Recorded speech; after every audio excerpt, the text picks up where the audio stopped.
सर्वेभ्यो नमो नमः। सर्वेषां हार्दं स्वागतम्। आज हम तृतीय वर्ष संस्कृत के प्रथम प्रश्न पत्र वैदिक व लौकिक काव्य एवं गद्य के अंतर्गत महाकवि भारवी विरचितम किरातार्जुनीय महाकाव्य के प्रथम सर्ग के 31, 32 और 33वें श्लोक आज हम अध्ययन करेंगे। सबसे पहले हम 31वें श्लोक को देखते हैं। इस वाले श्लोक में दुर्योधन की सफलता के समाचारों से दुखी द्रौपदी युधिष्ठिर जी के क्रोध को जागृत करने का प्रयत्न कर रही है। वह कहती है कि दुर्योधन ने कपट का आश्रय लेकर आपका राज्य आपसे छीना है। आप भी कपट का प्रयोग कर अपना राज्य वापस लेने का कोई उपाय ढूंढिए। युधिष्ठिर के उत्तम साधनों का उल्लेख करते हुए पुनः उनको उल्हाना देते हुए द्रौपदी क्या कह रही है, उसी का उल्लेख महाकवि भारवी ने उक्त श्लोक में किया है। मैं श्लोक का वाचन करता हूँ, तत्पश्चात हम इसके अर्थ को देखेंगे। महाकवि भारवी के भावों को उल्लेखित कर द्रौपदी युधिष्ठिर जी से क्या कह रही है। गुणा अनुरक्तम अनुरक्त साधन कुल अभिमानी कुल जाम नरा अधिप परेस्त्वन्यः कह इव अपरायते मनोरामम आत्मवधु इव श्रियम्।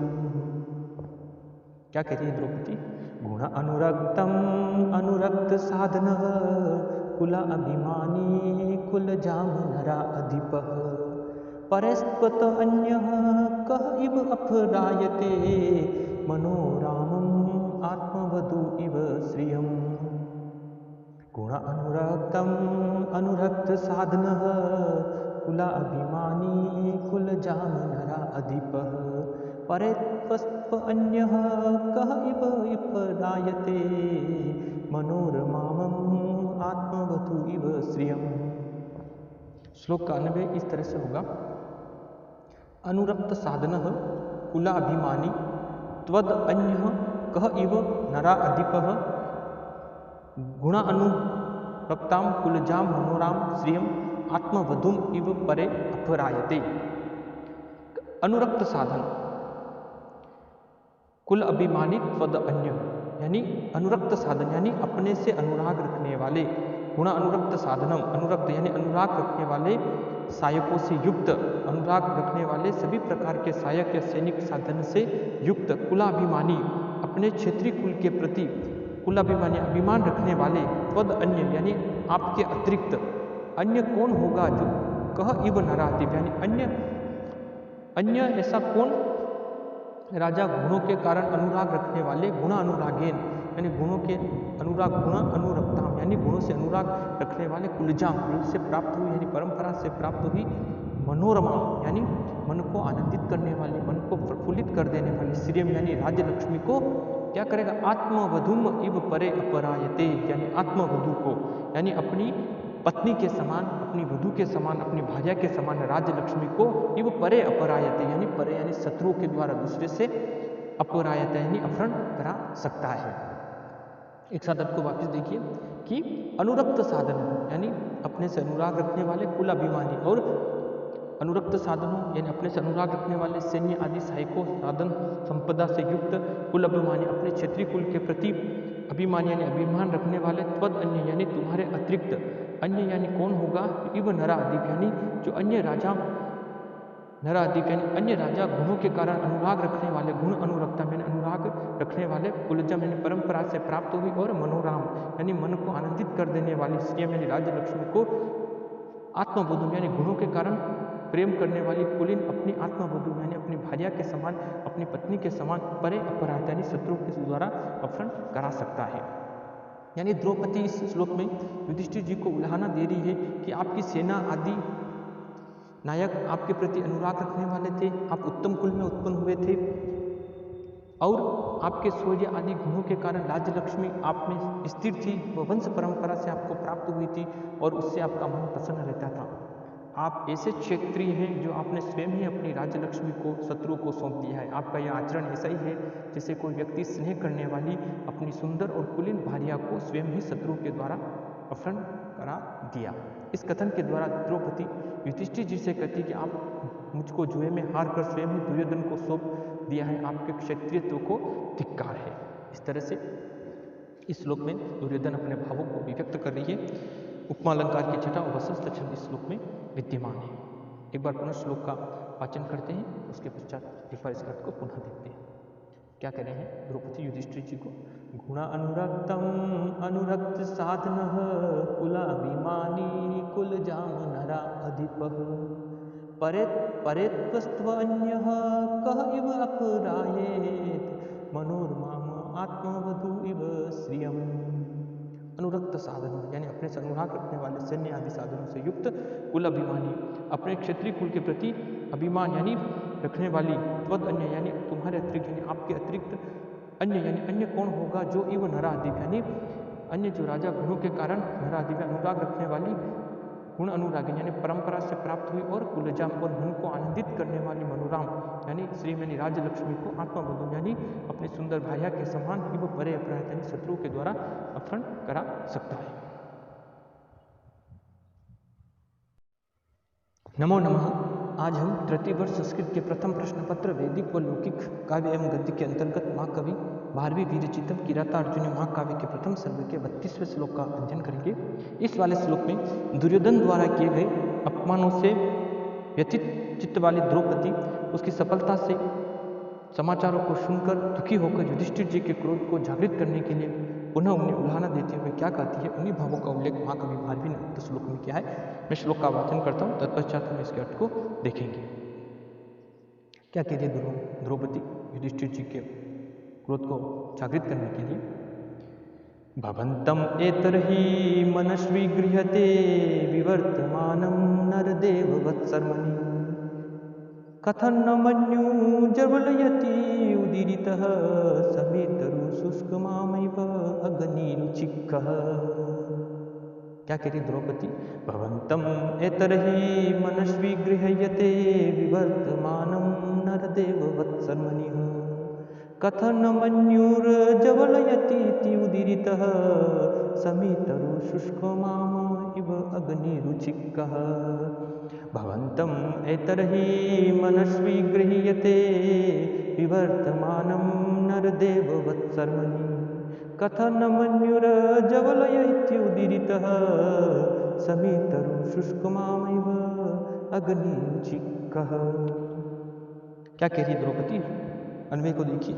नरदेव एतर्हि मनस्वी गृह्यते वत्सर्मणिः विवर्तमानं भवन्तम उदीरितः मन्युः शुष्कं समितरुं उच्चिक अग्नि इव कथम न ज्वलयति।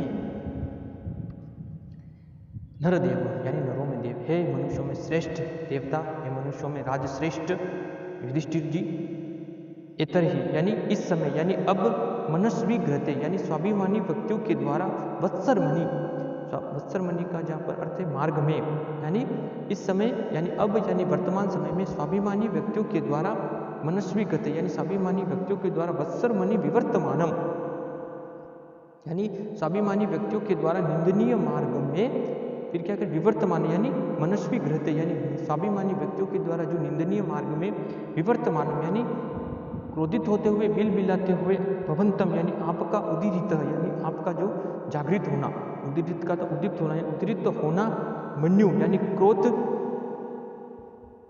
आपको उसी प्रकार क्यों नहीं जला जाता है? ओके बता रहे शुष्कमत समितरु यानी शुष्क यानी सूखी समितरु, समितरु का जहाँ पर शुष्क अर्थ सूखी और समी का अर्थ होता है समितरु यानी समी जो वृक्ष है, तरु यानी वृक्ष और समी वृक्ष यानी सूखे समी वृक्ष के समान उच्चिक यानी उद्भित ज्वालाओं वाला, इव कथम न ज्वलति यानी उसकी अग्नि आपको क्यों नहीं जला देती है। एक साथ अर्थ को देखिए क्या कह रही द्रौपदी? नरदेव है मनुष्यों में श्रेष्ठ देवता, एतर्हि मनस्वी गृह्यते यानी इस समय स्वाभिमानी व्यक्तियों के द्वारा, वत्सर्मणि विवर्तमान यानी निंदनीय मार्ग में, विवर्तमान यानी बिल बिलाते हुए, भवंतम यानी आपका जागृत हुआ, उदीरित मन्यु हो यानी आपका जागृत हुआ मन्यु यानी क्रोध आपको उसी प्रकार से, शुष्कम समितरु यानी सूखी समी लकड़ी के समान, उच्चिक यानी आपको उद्भित ज्वालों वाला अग्नि के समान, इव कथम न ज्वलति यानी आपको क्यों नहीं जला देता। द्रौपदी युधिष्ठिर जी को उल्हाना देकर करिए कि आपका यह कहना, आपका क्या कहना है? आप तो मनुष्यों में श्रेष्ठ देवता के समान है, आप शत्रु के द्वारा उत्पन्न की गई इस दुर्दशा में पड़े हुए हैं, जिसको स्वाभिमानी मनुष्य कभी सहन नहीं कर सकते हैं।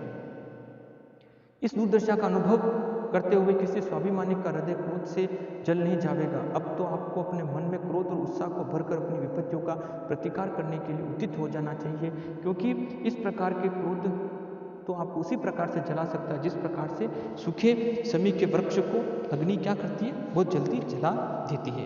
इसमें उपमा अलंकार की छटा विद्यमान है, सभी वृक्ष से तुलना की गई है क्रोध की, और वसंत छंद विद्यमान है। यानी माँ कवि भारवी के भावों को उल्लेखित कर द्रौपदी के कहने का तात्पर्य है कि मनस्वी मनुष्य शत्रु के द्वारा किए गए अपमान को कभी सहन नहीं कर सकते हैं।